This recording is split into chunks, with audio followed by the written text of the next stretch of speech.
बिस्मिल्लाहिर्रहमानिर्रहीम। आम तौर पर देखा ये गया है कि मियाँ बीवी के दरमियान झगड़े रहते हैं, छोटी छोटी बातों पे लड़ाइयाँ झगड़े हो जाते हैं।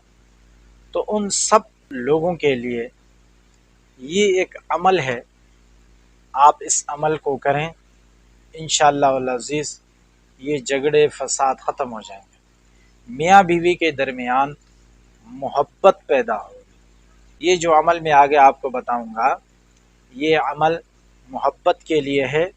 मियाँ बीवी के दरमियान अगर झगड़े हैं, फसाद है, आपस में नफ़रतें हैं, तो इंशाअल्लाहुल अज़ीज़ इस अमल की बरकत से मियाँ बीवी के दरमियान मोहब्बत पैदा होगी, उल्फत पैदा होगी, प्यार होगा और झगड़े नहीं करेंगे।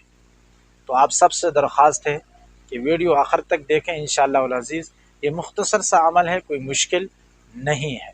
वो अमल ये है, फजर की नमाज के बाद इस अमल के लिए ज़रूरी है फजर की नमाज पढ़ना। मियाँ बीवी में से जो भी फजर के नमाज पढ़ने के बाद अपने मुसल्ले पे बैठ के 101 मरतबा अपने मुसल्ले पे बैठ के तस्बीह हाथ में ले, या कबीर वदूदुल्लाह, या कबीर वदूदुल्लाह, या कबीर वदूदुल्लाह, या कबीर वदूदुल्लाह।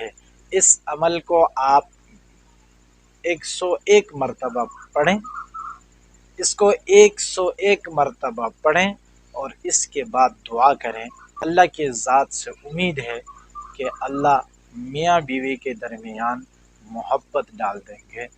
किसी पानी पर दम करें या नमक पर दम करें और उसी को घर में इस्तेमाल करें, तो इंशाअल्लाहुल अज़ीज़ ये झगड़े ख़त्म हो जाएंगे और मोहब्बत पैदा होगी। इंशाअल्लाहुल अज़ीज़ ये झगड़े ख़त्म होंगे और मोहब्बत और प्यार से रहेंगे घर में।